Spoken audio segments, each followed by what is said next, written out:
Yeah? Hold on. I can't hear you.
Morning. Good morning, everybody. Whoa, this is full of coffee pods. Morning, Sloth. Morning, Avery.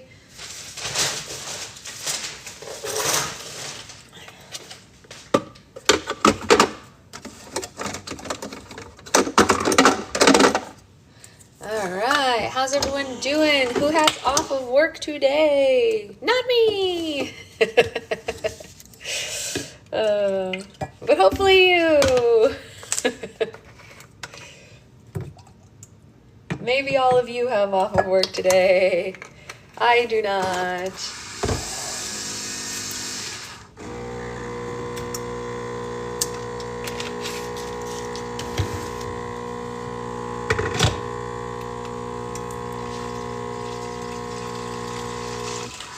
This is my coffee dance. How do you feel about it?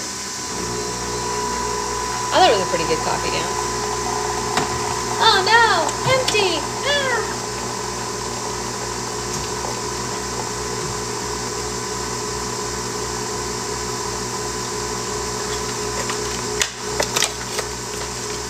Good morning!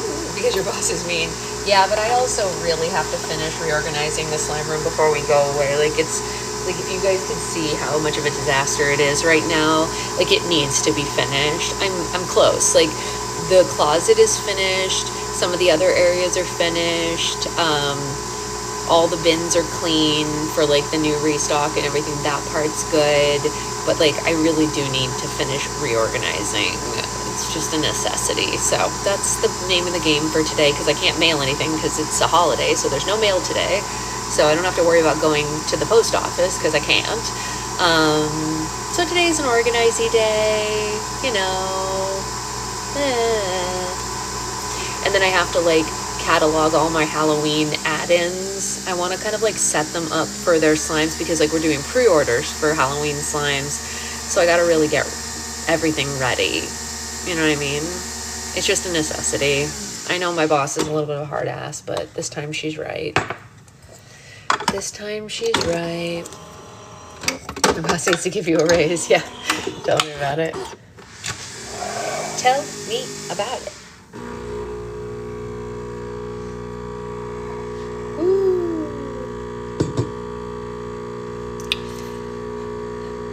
Who has off today? Liz, do you have off today?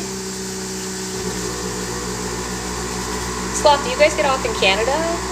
I don't even know. I just realized I'm a little bit ignorant about that. I don't know if you have off in Canada today. Liz has off today. Congrats. Are you doing anything fun with B?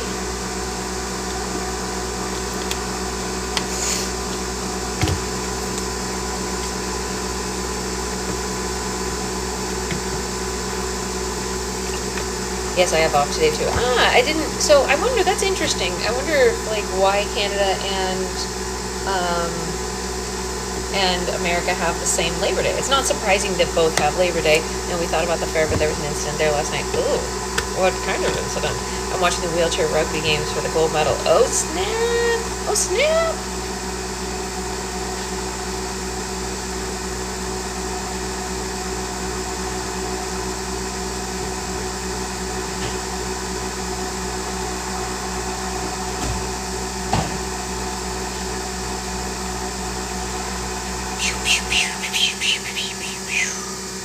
I don't know what's going on with me right now. Unconfirmed people say, oh, well, that's not fun. Well, maybe you just go to the park or something later just to like run around with them or something. I don't know. Yeah, we don't like pew-pews. We like the park though. Not a pew-pew fan. Big park fan, big day off fan.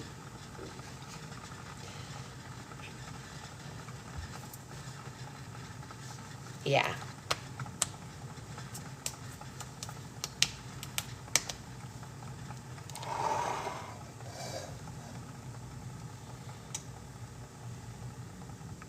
Good morning. Good morning, good morning. There's always a frog in my throat these days, so I can't sing as well. Boop, boop, boop, good morning, good morning. I have a difficult time because this baby likes so many frogs in my throat. I spilled.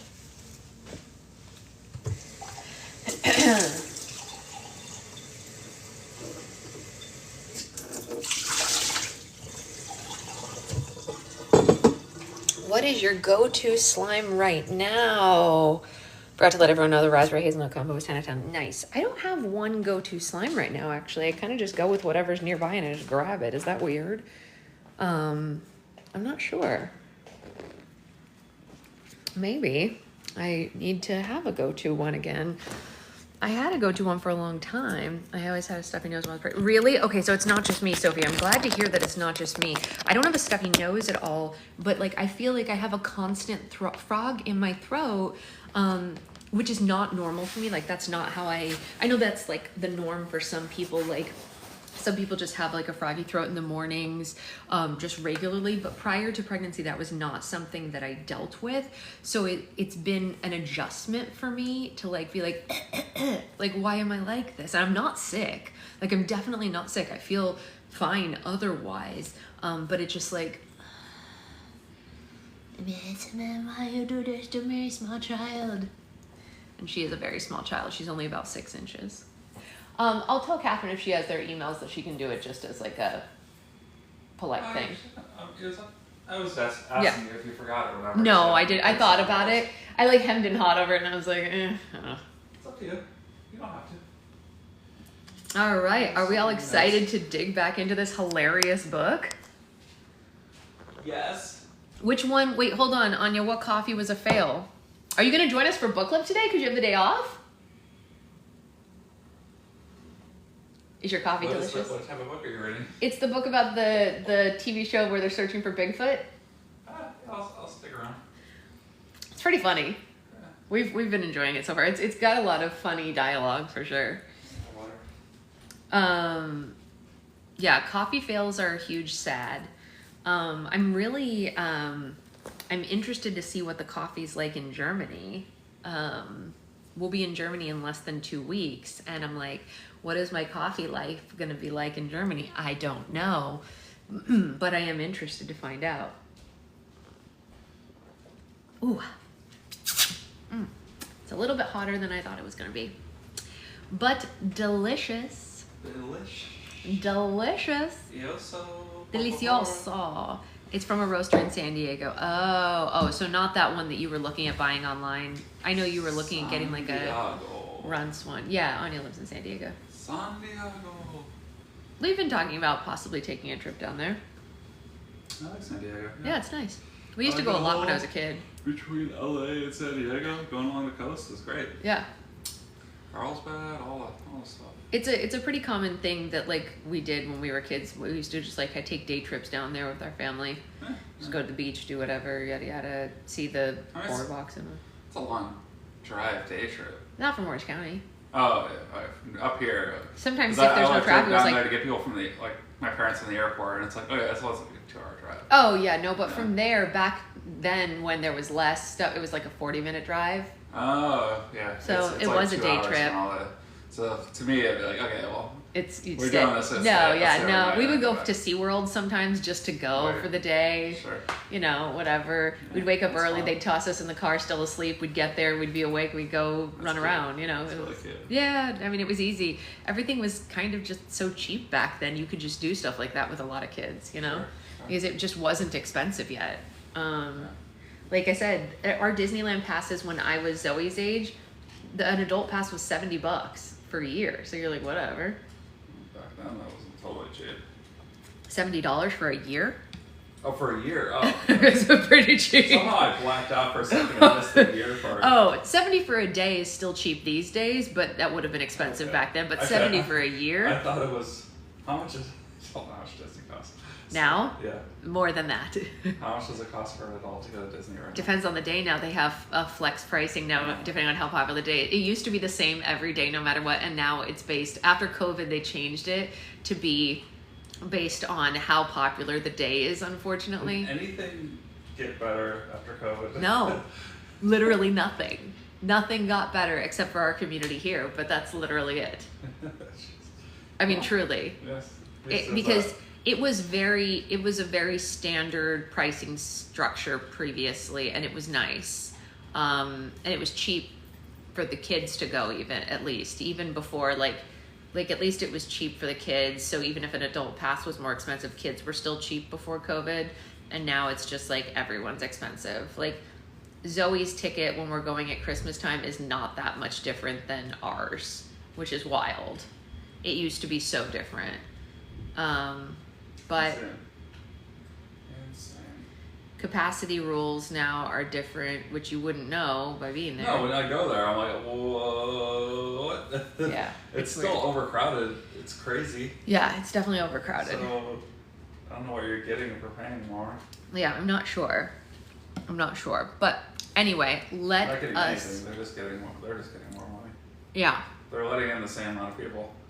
I don't know if I'd say they're letting in the same amount of people, but it definitely is maybe still too many. I don't know. But anyway, we are going... Oh my gosh, you guys, I have an amazing announcement. Are you guys excited? Get ready? She's pregnant. I am. That wasn't the announcement, though. The author of this book has agreed to come and do a Q&A with us when we are done.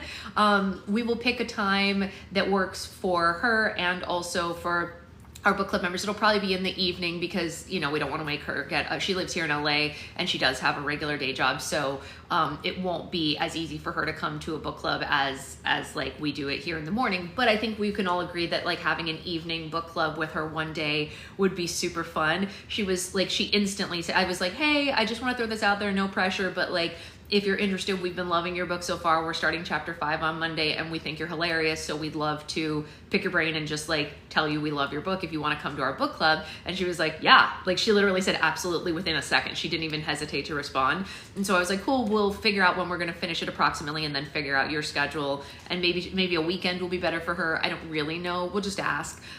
It might have to be when I get back from the trip. Maybe it'll be the first thing we do when we get back as far as book clubs go. I don't know. We don't have a lot of time before we leave, so I just want to give her, I want to be respectful of her schedule, obviously, but like so fun for us, right? Obviously, we did the Q&A with John. That was fun. We did the like fake Q&A with the author of The Circus Train. That was cool. But this is going to be really neat. She said she does have a TikTok if we want to look it up. It is just Mallory_Marlowe, which is her name. But she said she doesn't use it very much. So if you want to see her stuff, you really do have to go to IG because she's not here often. But the fact that she has an account does mean she'll be able to join the live and like hang with us and stuff, which will be really cool. So as we're reading, if you think of questions, write them down because she's coming and she's going to answer. So I'm excited for that. It'll be fun to talk to another author who's like making her debut and like what that experience is like, and also just like how she came up with this hilarious idea and where she gets some of her stuff. I love following authors on IG. Yeah, me too. I do as well, Avery. I obviously, I follow her there. It's her name there as well. It's just Mallory Marlowe. And you'll obviously see the cover of this book all over her page, so you'll know you're in the right place. And the book is Love and Other Conspiracies. And it's a very colorful cover. It's got Bigfoot on it and all that funny stuff. And the, Hallie with her blue hair and everything. So you'll know you're in the right place because you'll see all of her cool stuff. She posts really hilarious, like, you know, like alien memes and stuff to go with her book and everything. So it's a fun, and she's having a good time with this release. So yeah, go and support her, and we'll have her on here. Me too, Avery. I'm loving it completely, and I told her that we were all super into it. So far, everyone in book club's been loving it. So I was like, you know, if you want to come talk to people that are just going to pump up your ego, you might as well come talk to us. And she was like, yes. So that'll be fun for all of us to do. Hey Naisa, we haven't started reading yet, so you're just on time. We were just talking about the fact that Mallory Marlowe, the author of this book, has agreed to come do a Q&A with us, so we're excited. So let's get reading, but everyone, as we're reading, if you think of a question, just write it down because she's gonna be here and we're gonna wanna have cool stuff to ask her. Oh, Labor Day block party, that's fun. You are so welcome, Nikki. I love setting stuff like this up for our book club. It's like one of the most fun things to be able to connect authors with their correct audience. Yeah, Liz, we're barely just into it, so you would be able to listen today without like spoilers or anything like that, because it was just kind of the setup. Basically, if you missed any of the things that happened previously, the character of Hallie had to pitch a TV show to be able to basically keep her job. Well, a web series, not a TV show. She had to pitch a web series to her bosses to be able to keep her job, and she pitched this one, and they said, okay, you have a trial, basically, make it work, and if it works, then they'll pick it up for a full series. So then she had to go to this guy and convince him to use his podcast as a web series instead of a podcast. And she's a total non-believer of all things alien, Bigfoot, whatever. She's like, yeah, bro, whatever. And he's like very serious about it. And so that's the kind of fun juxtaposition that we have between these characters right now. How old is he? The character? They sound like they're in their late 20s, early 30s, kind of whatever. But apparently the character of Hayden, who is the podcaster who does the Conspiracies, his dad was into that stuff, and he lost his dad early, so he kind of like took up the torch of like trying to find Bigfoot for his dad. What? Bigfoot killed his dad? We don't know. Jeez. That would be really rough if Bigfoot killed his dad. Or maybe his dad ran off with Bigfoot. Maybe his dad is Bigfoot. Like, you know, like... Ooh, that's a question we should ask her. Is Hayden's dad actually Bigfoot and he's not really dead, he's just gone off into the ether? She'll be like, are you all okay? That was not the question I thought I was going to be asked about my book today. Is Hayden's dad Bigfoot? I'd be like, you've never met my husband. He will come up with fantastic questions for you. I'm going to ask her if jet fuel can melt still beings. Let's ask. Let's ask. All right, let's read chapter 5 so that everyone can go have a great Labor Day, but we want to not miss, days on this wonderful book. All right. I wait for Hayden outside the Scroll offices on Monday morning. We're deep in one of LA's surprisingly hot winter weeks. The apartment I share with Nora is a sweltering sauna, and my lone cactus shriveled up overnight. So much for easy plans. No worries, Rosie. My nerves don't help my sweatiness either. I fan myself with my oversized flannel and sweep my short blue waves into a ponytail. Even my well-loved docs feel prone to causing blisters today. When Hayden rounds the corner, I realize he must feel the same. He clutches our final scripts like they're the only buoy left in the ocean, and there's none of those loose, easy composure parts of him that I saw on Saturday. He could recite the smallest detail about the Roswell crash at the drop of a hat, and his confidence never wavered. But even when I had a fact to shoot holes in, he was a bulletproof vest of evidence and arguments. Morning, I say. Hayden's shoulders relax like he's shrugging off a heavy backpack. Some part of him settles when he sees me, and I wonder why that is. Could he actually be starting to trust me? Hey.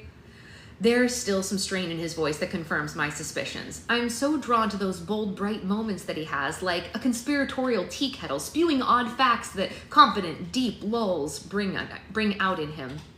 He's open and authentic in ways that a few people are, but today it feels like he's been taken off the burner. I tap my badge and let him inside the office, offering a reassuring smile. As his producer, he should know that I am excited for what we're going to create together, even if I'm also a little terrified. He follows me, eyeing the open concept floor plan from the foosball tables to the cupcake vending machines. It looks like a see-through iPhone case in this place. I smirk. Yeah, all this money and they can't really afford opaque walls. Weird, right? If only Area 51 had the same mindset, he muttered to himself, thinking that I can't hear it. I can't help but smile. I hope he doesn't notice. Upstairs in Studio 3, Nora, Jamie, and I have spent the morning building out our set. Thanks to the next day delivery and a few art prints that Hayden sent me, sketches of something called a Wendigo and newspaper clippings about flying saucers, an annotated map of the US with different critters marked on it, we've created the perfect monster hunting lair. As we enter, Jamie scowls, ever the film kid, adjusting the lights on our cameras. It's dimly lit, which is honestly a bit of a pain in the ass. It looks like we've relegated to a conspiracy theorist in a broom closet. It's a creative choice. I personally like the broom closet aesthetic, Nora remarks as we enter. Hayden surveys the set, from the pictures hanging on the walls to the large wooden desk he'll sit behind with a stack of books on one side and a fake cast of a Bigfoot print that we found online. This looks good. There's a small smile tugging at his lips. Nora whips around, nearly colliding with Hayden and grins. Hi, I'm Nora, she says. His height feels particularly staggering beside her. They exchange brief pleasantries and compliment each other's tattoos, but when Jamie guides Hayden behind the desk to test our sound and lighting, Nora turns to me. I should start watching late-night conspiracy theory shows too. Now, Jamie orders, keeping one eye fixed on his computer as the other on the camera screen in front of him. Just say a few words from the script. Wait, Nora interrupts. He's looking kind of dewy. Dewy? Hayden asks. What does dewy mean? It's a makeup thing. Don't worry about it, I assure him. Nora hops onto the desk and fishes some setting powder out of her bag, dabbing Hayden's cheekbones and forehead. I catch myself wondering how soft his skin is, or maybe how good he smells close up. But I know a touch that's simple. Wait, what? Why can't I read all of a sudden? But I know a touch that's simple and intimate would set my skin on fire. Yeah, I bet they don't do your makeup in podcasting, Nora teases him. No, Hayden agrees, they do not. Okay, well now we're good anyway. We test our sound levels, and when Jamie shouts, action, Hayden clears his throat and his eyes crash down on his script like a UFO landing in Roswell. In the summer of 1947, something crashed in the New Mexico desert that's been baffling the world ever since. He sounds like a modern day Orson Welles, but Orson Welles also knew how and when to look at the camera. Hayden narrates the intro we've written together with ease on the oral front, but he's getting an F for presentation. Whether it's a weather balloon or something out of this world, the answers are still out there somewhere. On the premiere episode of The Out There, we investigate the crash at Roswell and how the US learned that you can't pull a no-take backsies, especially when it comes to aliens. He didn't look up at the camera at all, Jamie whispers as Hayden continues the body of the script. Nora elbows him in his side. What? He didn't. He's nervous, I snap. This is new for him. But Jamie's right. It's possible that Hayden can't carry a web series the way that he carries a podcast. I'd been so confident based off what I saw on TV. I knew he would deliver here too. He's charismatic and relatable, and he has a way of telling stories. I try to remind myself about that before I panic. This is his first take. It's my job to believe in him. Cut, I call. By the look on Hayden's face, he already knows. Shame weighs heavy in each of his movements, and he sinks into hiding behind his hair and glasses. That was bad, wasn't it? No, I lie. You don't have to lie. It was bad. You need to rely on your script a little less. You know what you're talking about. I know you do. He just sighs and crosses his arms in front of his chest. Again, the confidence is gone. Hallie, I don't really think I'm cut out to be on camera. I told you, this is not my area of expertise. Hayden's voice picks up like he's being played on 1.5 speed. You did just fine on Cosmic Conspiracies. Yeah, he agrees, but there was just a guy there asking me questions and I just had to answer them. I hardly even noticed that they were filming me. Besides, I was not the headliner of that episode. I sit on the side table in front of him, and with his height, we're now nearly eye level. I hold his gaze and he swallows, looking at my leg just inches away from his fingertips, and a sliver of brown in his bright green eyes gets clearer in the studio lights. I smell his sharp cologne, and this close I can see a tiny scar above his right eyebrow, usually hidden by his hair. I'm fighting every urge to nudge my knee a little closer to his hand to know what his touch feels like. And reality snaps me back when I remember we're working together. Feelings between coworkers and colleagues are bound to end in a mess somehow. I learned that the hard way with Cade. So I nudge my leg away, creating space between us that I know needs to exist.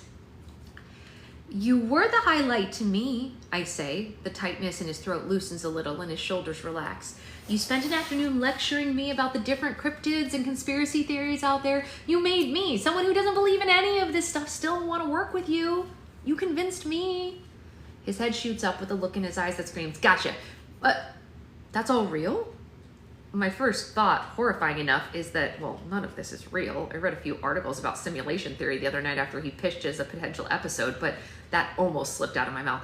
Well, no. That is, I mean, like, you're real. I don't believe any of this stuff, but I believe in you. He chews on the words for a moment before clearing his throat. I just feel really sweaty right now. Hayden clutches the collar of his shirt and fans himself. I catch peaks of tattoos on his chest and I suddenly feel sweaty too. Something about Hayden lights parts of me on fire that I didn't think could ever ignite again. That's okay. It happens to a lot of people in front of cameras. The lights are hot. Yeah, okay, right. The world is full of mediocre men who never doubt themselves or their talent. Hell, Scroll employs a bunch of those people. But Hayden has talent, and as his producer, it's my job to clear the clouds of doubt that he's feeling. All right, remember, I'm just behind the camera. You can focus on me. His gaze shifts up as I continue, and as Adam Apple bobs and he studies me, eyes tracking from the desk over my hips to the rest of my body. Usually, an exploratory gaze like this would piss me off, but I kind of like it when Hayden's doing it, even if I shouldn't like it. Tell it to me. Pretend you're just talking to me in the living room like last time. Okay, yeah, no, I could do that, Hayden says. I step away and I take my place beside Jamie, and Hayden takes a few deep breaths and finally looks up at the camera. In the summer of 1947, something crashed in the New Mexico desert that's been baffling the world ever since. And several hours later, we've recorded half the episode, but I'm honestly not sure any of it's usable. Hayden is a little better when he recites the script to me, but he's nothing like the charismatic host that he usually is behind the mic. With each disappointing take, his energy level wanes, and he knows as well as we do how this is going. Okay, so we'll break for lunch. I say, all of you can come back in an hour. Nora and Jamie shut off the equipment and head for the kitchen and the weekly catered meals. Hayden lingers behind, flipping through his script in defeat. His shoulders sink, and he tears little fringes into his pages. Hey, are you okay? This is a total disaster. I'm sorry. I really thought that I could do this, but it's actually not that easy. I'm better when I can hide behind something. Look, I know you took a chance on me and I'm blowing it. I was your shot at a show. His words hang heavy in his eyes. God, Nora and Jamie must think I'm like an idiot or something. Like, where did you even find this guy? Late night TV, and not the fun talk show kind, I tease. He glances up with a weak smile. The lunch break goes for you too. We'll come back in a bit and keep at it. You just really have to get used to it. Go eat something. I don't have the time to get used to it. You've got a deadline to hit, he reminds me, as if I don't already know. I start sweating at the second take and haven't stopped. My bra is tragically sticky now, and my Apple Watch has sent me two high heart rate notifications has sent me 2 high heart rate notifications in the past hour alone. No, trust me, I know, but we can spare an hour for you to relax before we get back to work, right? His fingers rake through his dark hair and he rubs the bridge of his nose, finally standing. All right, I'm gonna go take a walk or something. Just clear my head. Hayden slides out from behind the table and he fumbles for his backpack, leaving me with just silence, doubt, and his marked up script still resting on the table. My job at Scroll depends on how good he is, but I know what it's like to have someone holding something over your head, and I can't do that to him. I plan to do my job well for both of us, not just for myself. This is going to be an effing hit, even if it kills me.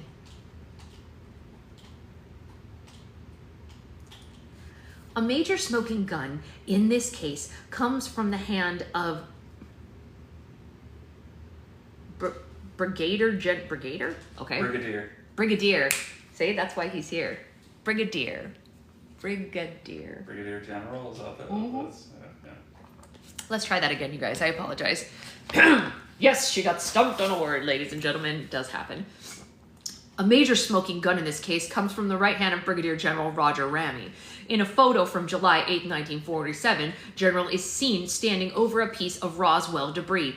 In his hand is a sheet of paper that seems inconspicuous at first, but using modern technology, internet sleuths have been able to enhance the documents in his hands. And from what I've found, they could reveal out of this world information about what really happened at Roswell.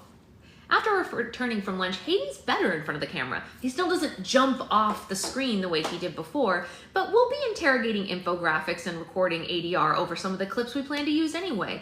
Something about Hayden running through the info alone does leave a lot to be desired. At least he looked up from the script this time. At least we caught a few smiles.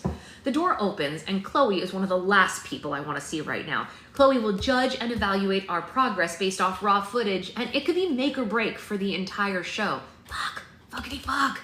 How's it going? She whispers. Good, I chirp, my voice cracking. Nora marks a new take, and Hayden resumes explaining the findings of the Ramy memo. I study Chloe's face the entire time, and I can't tell if she's bored or just absorbing it. He is cute, she says, but is this whole show gonna be just him telling us about aliens? No, of course not. We're gonna edit it and include other sources and footage. Hayden looks up and notices that there's another person in the room now, and he begins to stumble over his words again. He pauses, clearing his throat, but it's like he's forgotten everything he's ever even known about aliens. Chloe's checked her phone 4 times in just the last minute, so I know she's getting bored. I need to salvage this somehow. What gets Hayden going and pulls him out of his shell? And then it hits me. So this guy's just waving classified information about aliens just out in the open? Hayden's gaze shoots up to me, and his brow furrows behind his dark hair. I can't tell if he's more shocked by what I've said or that I've interrupted his take. I know all of this. He knows all of this. But it doesn't matter. I need to get him fired up. What? I step closer and make sure I'm still out of the frame, but Nora's scratching her head. She motions for Jamie to keep rolling. This guy who's dealing with potentially classified information about aliens has just written it down on a piece of paper for everyone to see? Well, no. Everyone he was with also knows. They're looking at the crashed UFO. For God's sakes, I feel like the ship sailed on keeping it in a circle that small, and it wasn't being waved around. Just look at him. Hayden flags me over, pulling up the picture of Roger Ramey on the laptop, staged on the desk. I've seen the picture 100 times now as we have rehearsed the script. The camera lights glare in my eyes, and I'm not used to being on this side of the lens. He's squatting and surveying the UFO. Oh, weather balloon, I correct. UFO, whatever. What do you mean, whatever? If someone could decode this, it'd mean that we would know what if it was actually a flying saucer, and it looks like a sad kite. You know, before you interrupted me, I was gonna say that we'd also know if there were little alien bodies inside the flying saucer. Hayden's voice pitches down, and he's talking so quickly now that his Boston accent starts to slip out just a bit. Across the studio, Chloe's smiling. Good. This is good. I need to poke Bigfoot a little bit until he drags me into his den and eats me alive. If there were little alien bodies, then what did the US government do with them? Well, Hayden slips a pencil behind his ear, and then the glasses come off. Bingo, I've done it. According to some reports, they ran autopsies on them. This mortician came out like 40 years later and alleged that he was getting calls from the airbase about asking for little coffins. That's nice. The US was going to give them little alien funerals, but how awkward would it be if they, didn't decompose? Are you insinuating that aliens could be real and you're wondering how they decompose? Manic energy surges in his eyes. No, absolutely not. His fist thumps on the table. God damn it! But I guess it wouldn't matter if they put them in caskets and buried them. Well, let's hope nobody exhumes that body. Hayden coyly covers his mouth with his hand, continuing to play it serious as a smile spreads across his face. You are terrible. Could you imagine digging that up and being like, holy shit, this is the world's ugliest kid? Oh man, this is one I never... Oh man, yeah, this one never grew out of their newborn alien face. He laughs and then rests his hand on the desk. My laughing prolongs his laughing fit, and after a moment, he takes a deep breath and sits up. All right, fine, I get what you're doing. Any other questions? No, not at the moment. Thank you. Proceed. Hayden makes it through the rest of his script, keeping his focus mostly on me and veering away from the script more often than before. It's more natural and fun to watch. He's happy doing it now. I only butt in when he relies too heavily on the script or stumbles over his words. The sun has gone down by the time we wrap, but before we can head out, Chloe calls both Hayden and me into her office. I eye Hayden as he walks through the scroll offices, silently questioning the conference rooms named for memes and gawking at the internal recording studios. We both take a seat on the toadstool chairs in her office and wait for Chloe to shut the door. That was an interesting shoot today, you two. Hayden swallows and remains silent. Yeah? I ask. I can do the driving in this conversation. Yeah, I don't know how much of your footage you're going to end up using, but it was intriguing and a good look at the process. Were there any parts that stood out to you? Yes, actually. Cool, I say, digging out my notebook. What parts? The parts of you two together? Okay, well, that's gonna get cut, I butt in. No, I don't think it should. I look to Hayden, but he's a challenging book to read right now. He stares at his nails, picking at the cuticles further. He rocks back and forth on the mushroom stool, waiting for someone else to say something. I hope that he'll butt in and reassure Chloe that this is his show and he will find a way to succeed at it on his own, but he doesn't do that. What do you mean by that? I asked. We went completely off script and I'm not supposed to be on the show. I'm producing the show. I receive another high heart rate notification from my watch. God damn it. The out there it's Hayden's show. I was trying to just help him and make him feel less nervous. Well, did it work? Chloe asked Hayden, blinking a few times at him. Yeah, he concedes. It did. It felt a lot more comfortable with Hallie there with me. Chloe's eyebrow quirks. Uh-huh. This was not part of the pitch, I continue. That format was supposed to be just Hayden hosting a show, controlling the content, not talking to someone off screen the whole time, just making bad jokes. Nope, nobody wants to see that. Who says you have to be off screen? My throat dries up like Death Valley. I'm suddenly so aware of every sound and sensation in the entire office. A puff of Chloe's cactus humidifier, her emails dinging several times, Hayden sliding his glasses off and rubbing his eyes. I'm sorry, are you suggesting that I co-host? Yes, I am. Chloe, I'm not a host. You know that. I've always been behind the camera, calling the shots. I'm not the personality. I don't stand out. At this, Hayden's head rises and his brows knit together. His lips are pinched into a straight line. You do have blue hair, he says. Okay, well, that's not enough. That doesn't make me interesting or funny. Words from worst nights and worst people pop into my head. I don't stand out. I'm not funny. I'm hard to work with.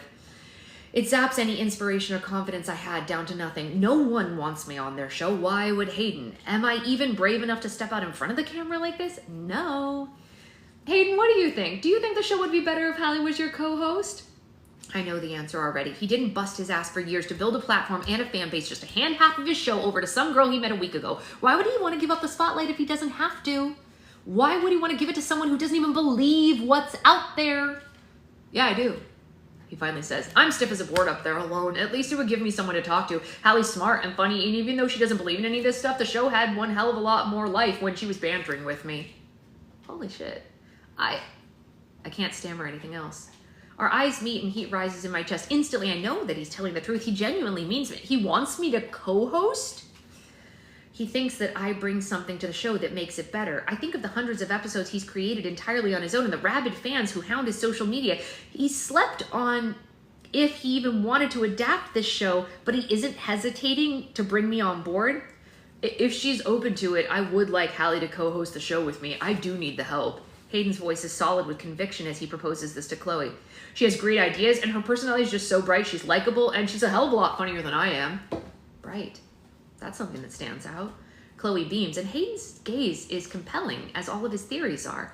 Behind it, I can tell he doesn't want to do this alone. He knows the out there better than anyone else, and he seems to know in this moment what will make the show better. I never expected it to be me. If she's not okay with that, I guess we'll find a way to make it work, Hayden finishes. But I think the show would be far better if Hallie and I hosted it together. Yeah, of course, I finally say. I spit it out before I can talk myself out of it or let the fear of being seen convince me otherwise. I'd love to be your co-host. He cracks a relieved smile and the tension rolls out of his shoulders. I was hoping you'd say that. Chloe claps her hands together in victory. Excellent! Well, with that settled, as much as I like the Roswell idea, I prefer one of those on-location videos you pitched. Let's get the two of you out there and doing stuff. I'll buy your pilot an extra couple of days and a small budget for an on-location shoot. How does that sound for you two? Yeah, sure, I agree. If we're doing an on-location video, where do we start? I turn to Hayden, who's already reaching into his back pocket for a piece of paper, and he waves it between us. I've got that covered, he says. Dun, dun, dun. I would also just want to work behind the scenes. Yeah, no, it's hilarious. Yeah, so as usual, I find her dialogue absolutely entertaining and adorable. I think the banter is great. 10 out of 10. I'm excited to see where this goes. I did not know that she was going to become a co-host. That was a surprise to me. I But will say, Roswell's very played out. I don't think a modern conspiracy theorist would want to. well, that's why that. he doesn't. She pitched that one, and he has a different idea in his back pocket. And the owner of the studio is like, let's not do Roswell, and he has a different idea. I think it's going to be Bigfoot. We don't know, but I think it is. Bigfoot's pretty played out, too.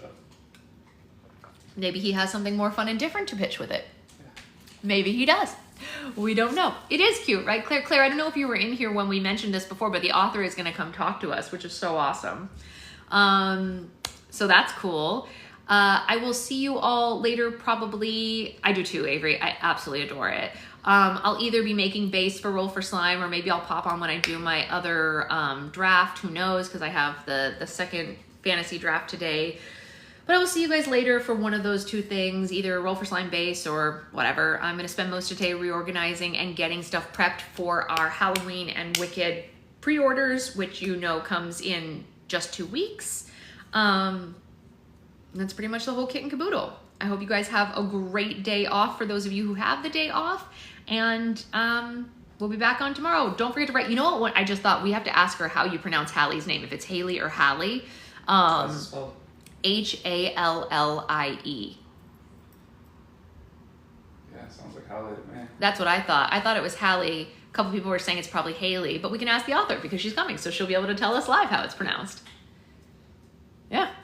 So that's good. Yeah, the other thing about the pre-orders, Sophie, is that all Patreon people will have 2 weeks. So you know how sometimes people ask me to do a certain day based on payday? It won't matter because you have a two full weeks to do your pre-order. So everyone can peruse, figure out which things they want, and then budget accordingly to the things that they want to get for, you know, we're doing those little cauldrons for the kids and decorations and all sorts of fun things. So yeah, that is the whole kit and caboodle, and I will see you all later. I hope you have a great rest of your day, and that's it.